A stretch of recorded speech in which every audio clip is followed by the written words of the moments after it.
사랑하는 성도님들, 안녕하십니까? 오늘 아침에 일어나서 무엇을 가장 먼저 하셨습니까? 혹시 스마트폰을 먼저 확인하지는 않으셨습니까? 아니면 오늘 할 일들을 머릿속으로 정리하면서 하루를 시작하지는 않으셨습니까? 우리는 매일 아침 일어나면서 수많은 생각들과 걱정들로 하루를 시작합니다. 그런데 예수님께서는 우리에게 가장 중요한 것을 먼저 하라고 가르쳐 주셨습니다. 바로 기도입니다. 그것도 아무 기도가 아니라 주기도문이라는 완벽한 기도의 틀을 주셨습니다. 주기도문, 우리가 어려서부터 외우고 있는 이 기도 속에는 놀라운 비밀이 숨어 있습니다. 단순히 암송하는 기도가 아니라 우리 인생을 완전히 바꿀 수 있는 영적인 능력이 담겨 있습니다. 그런 경험 있으시죠? 기도는 하고 싶은데 무엇을 어떻게 기도해야 할지 막막할 때 말입니다. 내 마음속 깊은 곳의 갈급함을 어떻게 하나님께 표현해야 할지 모를 때 말입니다. 그럴 때마다 주기도문을 천천히 묵상하며 기도하면 놀라운 일이 일어납니다. 내 마음이 하나님의 마음과 하나가 되고 내 뜻이 하나님의 뜻과 맞춰지는 경험을 하게 됩니다. 오늘 함께 주기도문이 주는 5가지 놀라운 의미를 깊이 있게 살펴보겠습니다. 첫 번째는 하나님의 이름을 높이는 삶의 의미입니다.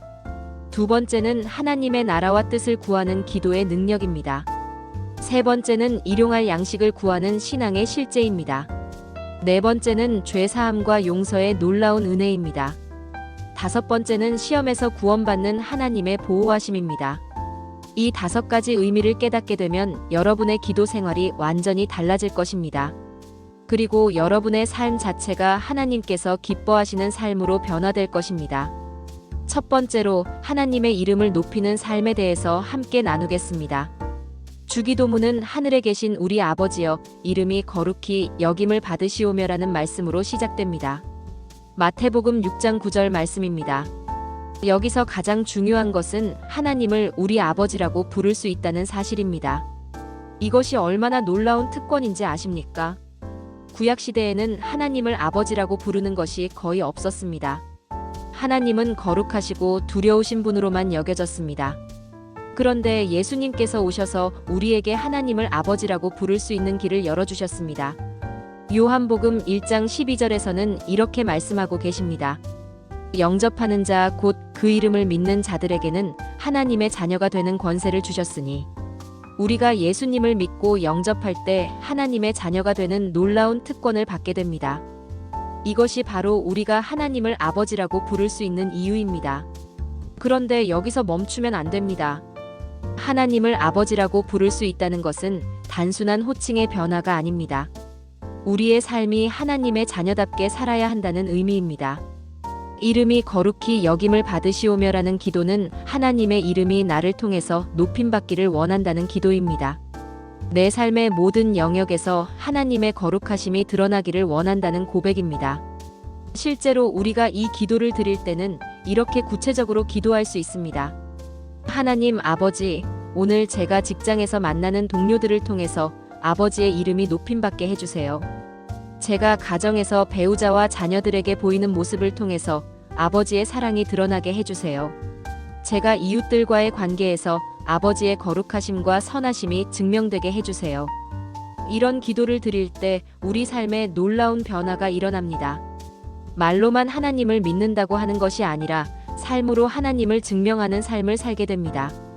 얼마 전에 한 성도님이 저에게 간증을 해주셨습니다. 직장에서 정말 힘든 상황이 있었는데 그때마다 하나님의 이름이 거룩히 여김받기를 기도했다고 합니다. 그랬더니 화가 나고 원망스러운 마음 대신에 오히려 그 상황을 통해서 하나님의 사랑을 보여줄 수 있는 기회로 받아들이게 되었다고 합니다. 그 결과 직장 동료들이 그분의 믿음을 보고 교회에 나오게 되었다고 합니다. 이것이 바로 하나님의 이름을 높이는 삶의 능력입니다.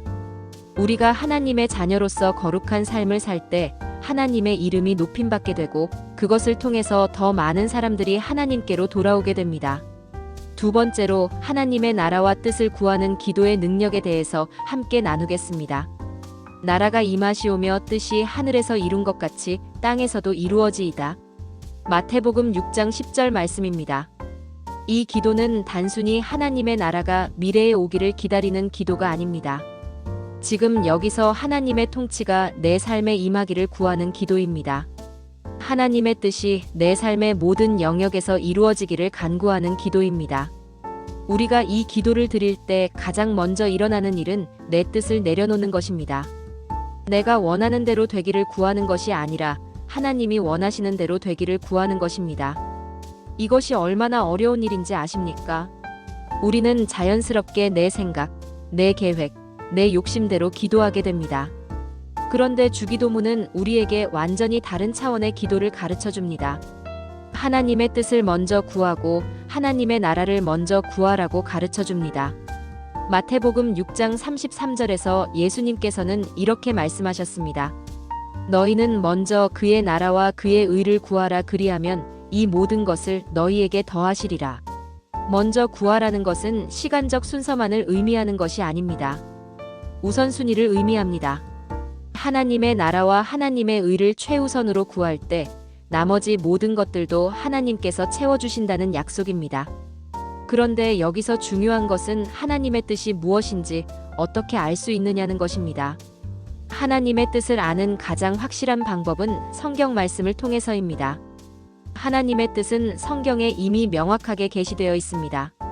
사랑하라, 용서하라, 섬기라, 나누라, 전하라는 것들이 모두 하나님의 뜻입니다. 그리고 성령님께서 우리 마음에 하나님의 뜻을 깨닫게 해주십니다. 기도할 때 성령님께서 우리에게 하나님의 마음을 알려주시고 하나님이 원하시는 방향으로 우리를 인도해 주십니다. 실제로 하나님의 뜻을 구하는 기도를 드릴 때는 이렇게 할 수 있습니다. 하나님 아버지, 오늘 제가 내려야 할 결정들이 아버지의 뜻과 맞춰지게 해주세요. 제가 만나는 사람들과의 관계에서 아버지의 사랑이 흘러가게 해주세요. 제가 하는 일들이 아버지의 나라를 확장하는 일이 되게 해주세요. 이런 기도를 드릴 때 우리 삶에 놀라운 변화가 일어납니다. 내 힘으로 되지 않던 일들이 하나님의 능력으로 이루어지게 됩니다. 내가 해결할 수 없던 문제들이 하나님의 지혜로 풀리게 됩니다. 한 성도님이 저에게 이런 간증을 해주셨습니다. 사업이 어려워서 정말 힘든 시기가 있었는데 그때 하나님의 뜻을 구하는 기도를 간절히 드렸다고 합니다. 그랬더니 하나님께서 그분의 마음에 새로운 비전을 주셨다고 합니다. 단순히 돈을 벌기 위한 사업이 아니라 하나님의 나라를 위해서 이웃을 섬기기 위한 사업을 하라는 비전을 주셨다고 합니다. 그 비전을 따라 사업의 방향을 바꾸었더니 오히려 더 큰 축복을 받게 되었다고 합니다. 이것이 바로 하나님의 나라와 뜻을 구하는 기도의 능력입니다. 우리가 하나님의 뜻을 구할 때 하나님께서는 우리가 상상할 수 없는 방법으로 역사해 주십니다. 세 번째로 일용할 양식을 구하는 신앙의 실제에 대해서 함께 나누겠습니다. 오늘 우리에게 일용할 양식을 주시옵고 마태복음 6장 11절 말씀입니다. 이 기도는 하나님이 우리 삶의 모든 필요를 공급해 주시는 분이라는 믿음의 고백입니다. 일용할 양식이라는 것은 단순히 먹을 것만을 의미하는 것이 아닙니다. 우리가 하루하루 살아가는데 필요한 모든 것을 의미합니다. 경제적인 필요, 건강의 필요, 관계의 필요, 영적인 필요까지 모든 것을 포함합니다. 그런데 여기서 중요한 것은 오늘이라는 단어입니다. 내일 것까지 미리 구하는 것이 아니라 오늘 필요한 것을 구하라는 것입니다. 이것은 하나님을 전적으로 의지하는 믿음을 가르쳐 주는 것입니다. 내가 미래를 다 계획하고 준비해야 한다는 조바심 대신에 하나님께서 하루하루 필요한 것을 공급해 주실 것을 믿는 믿음입니다. 빌립보서 4장 19절에서 바울 사도는 이렇게 고백합니다. 나의 하나님이 그리스도 예수 안에서 영광 가운데 그 풍성한 대로 너희 모든 쓸 것을 채우시리라. 하나님은 우리의 모든 쓸 것을 채워주시는 분입니다. 그것도 그냥 채워주시는 것이 아니라 그 풍성한 대로 채워주신다고 했습니다. 하나님의 공급하심에는 한계가 없습니다. 그런데 우리가 일용할 양식을 구할 때 주의해야 할 것이 있습니다. 욕심과 필요를 구분해야 한다는 것입니다. 하나님께서는 우리의 필요는 반드시 채워주시지만 욕심까지 다 들어주시지는 않습니다. 오히려 욕심은 우리를 하나님으로부터 멀어지게 만들고 감사하는 마음을 빼앗아갑니다. 디모데전서 6장 8절에서는 이렇게 말씀합니다. 우리가 먹을 것과 입을 것이 있은즉 족한 줄로 알 것이니라. 하나님께서 주신 것에 만족하는 마음, 이것이 바로 일용할 양식을 구하는 기도의 핵심입니다. 실제로 일용할 양식을 구하는 기도를 드릴 때는 이렇게 할 수 있습니다. 하나님 아버지, 오늘 제가 필요한 모든 것을 공급해 주세요. 경제적인 필요뿐만 아니라 영적인 양식, 마음의 평안, 건강, 지혜까지 모든 것을 공급해 주세요.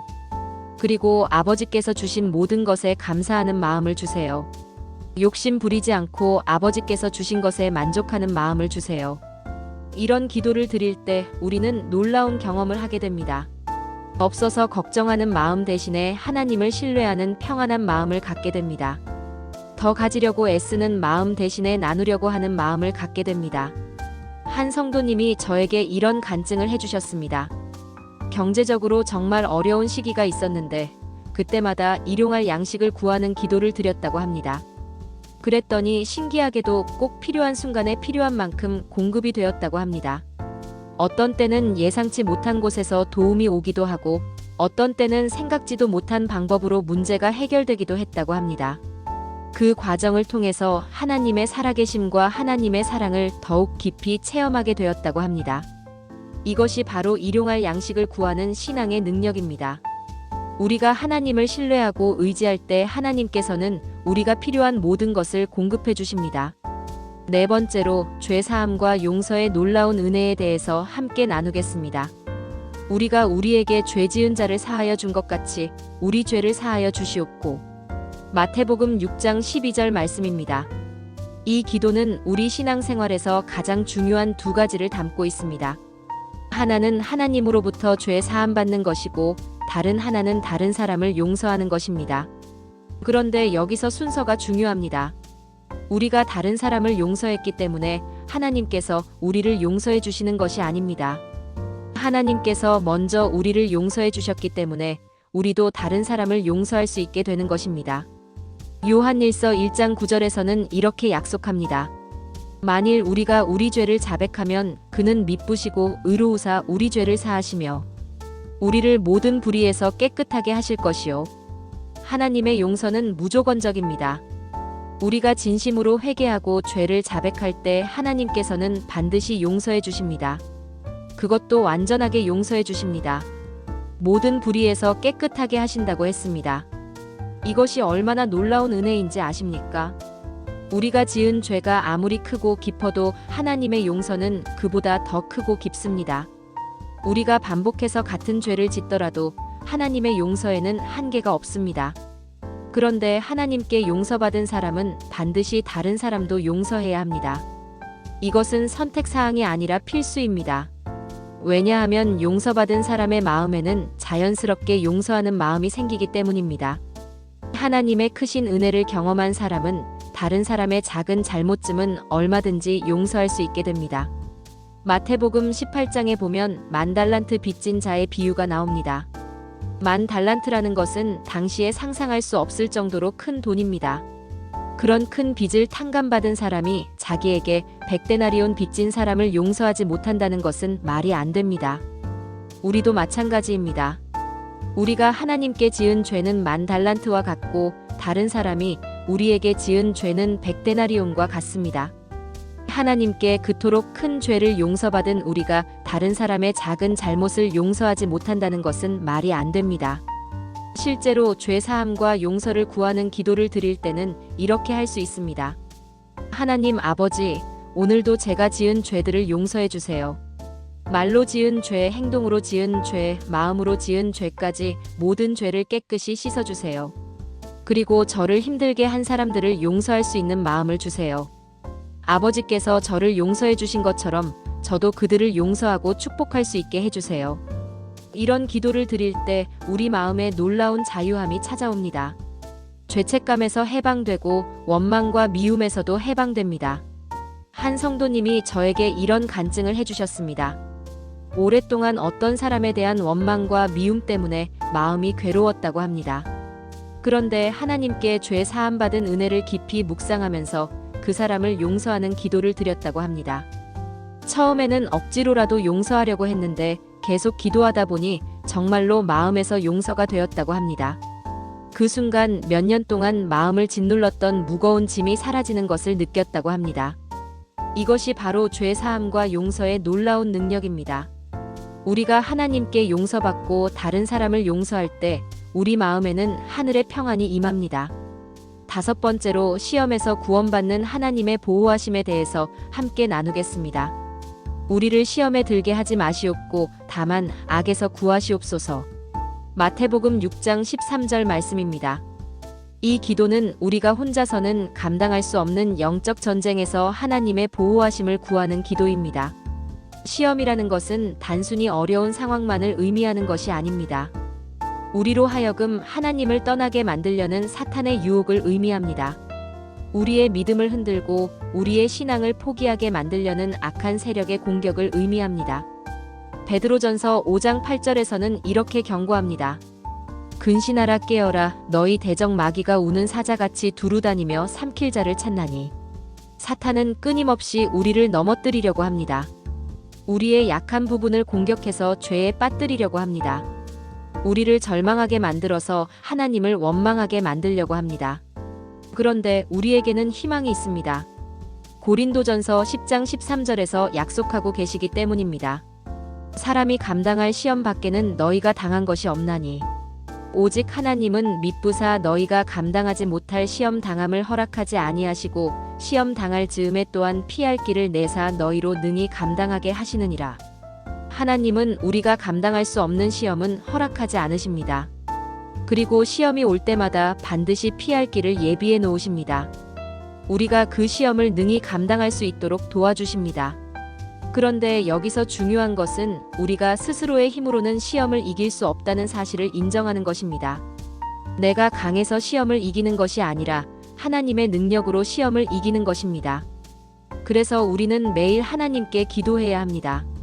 오늘 어떤 시험이 올지 모르지만 하나님께서 보호해 주시고 지켜 주시기를 기도해야 합니다. 에베소서 6장 11절에서는 이렇게 말씀합니다. 마귀의 간계를 능히 대적하기 위하여 하나님의 전신갑주를 입으라. 우리에게는 하나님의 전신갑주가 있습니다. 진리의 띠, 의의 흉배, 평안의 복음의 신발, 믿음의 방패, 구원의 투구, 성령의 검인 하나님의 말씀까지 완전한 무장이 있습니다. 이 영적 무장을 매일 갖춰 입고 기도할 때 우리는 어떤 시험과 유혹이 와도 능히 이길 수 있습니다. 실제로 시험에서 구원받기를 구하는 기도를 드릴 때는 이렇게 할 수 있습니다. 하나님 아버지, 오늘 제가 당할 수 있는 모든 시험에서 저를 보호해 주세요. 제 마음을 어둡게 하려는 사탄의 모든 공격을 막아주세요. 제가 죄의 유혹에 넘어지지 않도록 성령님께서 지켜주세요. 오히려 시험이 올 때마다 더욱 하나님을 의지하고 믿음이 성장할 수 있게 해주세요. 이런 기도를 드릴 때 우리는 두려움 없이 하루를 시작할 수 있습니다. 어떤 어려움이 와도 하나님께서 함께 하신다는 확신을 갖고 살 수 있습니다. 한 성도님이 저에게 이런 간증을 해주셨습니다. 직장에서 정말 큰 유혹이 있었다고 합니다. 돈을 쉽게 벌 수 있는 기회였지만 정직하지 못한 방법이었다고 합니다. 그때 아침에 드린 주기도문이 생각났다고 합니다. 시험에 들게 하지 마시옵고 악에서 구하시옵소서라는 기도가 마음에 떠올랐다고 합니다. 그래서 그 유혹을 물리치고 정직한 길을 선택했다고 합니다. 당시에는 손해보는 것 같았지만 나중에 보니 그것이 더 큰 축복의 통로가 되었다고 합니다. 이것이 바로 시험에서 구원받는 하나님의 보호하심입니다. 우리가 하나님께 도움을 구할 때 하나님께서는 반드시 우리를 지켜주시고 보호해 주십니다. 사랑하는 성도님들, 오늘 우리가 함께 나눈 주기도문의 5가지 의미를 다시 한번 정리해 보겠습니다. 첫 번째는 하나님의 이름을 높이는 삶을 사는 것입니다. 우리가 하나님의 자녀로서 거룩한 삶을 살 때 하나님의 이름이 높임받게 됩니다. 두 번째는 하나님의 나라와 뜻을 구하는 것입니다. 내 뜻보다 하나님의 뜻을 우선으로 구할 때 놀라운 하나님의 역사를 경험하게 됩니다. 세 번째는 일용할 양식을 구하는 것입니다. 하나님을 신뢰하고 의지할 때 하나님께서 우리의 모든 필요를 채워주십니다. 네 번째는 죄 사함과 용서의 은혜를 구하는 것입니다. 하나님께 용서받고 다른 사람을 용서할 때 우리 마음에 참된 자유와 평안이 찾아옵니다. 다섯 번째는 시험에서 구원받기를 구하는 것입니다. 하나님의 보호하심을 구할 때 어떤 시험과 유혹이 와도 능히 이길 수 있습니다. 이 5가지 의미를 깨닫고 매일 주기도문을 묵상하며 기도하시기 바랍니다. 그러면 여러분의 기도 생활이 완전히 달라질 것입니다. 형식적인 기도가 아니라 살아있는 기도를 드리게 될 것입니다. 하나님과 깊은 교제를 나누는 기도를 드리게 될 것입니다. 그리고 그 기도를 통해서 여러분의 삶 전체가 하나님께서 기뻐하시는 삶으로 변화될 것입니다. 매일 아침 일어나서 가장 먼저 주기도문을 천천히 묵상하며 기도해 보세요. 각 구절마다 깊이 생각하면서 나의 삶에 적용해서 기도해 보세요. 그러면 하루 종일 하나님의 임재를 경험하며 살게 될 것입니다. 어려운 일이 생겨도 하나님께 기도하는 마음으로 해결해 나갈 수 있을 것입니다. 기쁜 일이 생겨도 하나님께 감사하는 마음으로 받아들일 수 있을 것입니다. 오늘 이 말씀이 여러분의 기도 생활에 새로운 전환점이 되기를 간절히 소망합니다. 주기도문이 단순한 암송이 아니라 여러분의 영혼을 살리는 생명의 기도가 되기를 간절히 소망합니다. 이 말씀이 은혜가 되셨다면 아래 좋아요 버튼을 눌러주시고요. 여러분의 기도 제목이나 간증이 있으시면 댓글로 나눠주세요. 함께 기도하며 하나님의 은혜를 나누는 믿음의 공동체가 되었으면 좋겠습니다.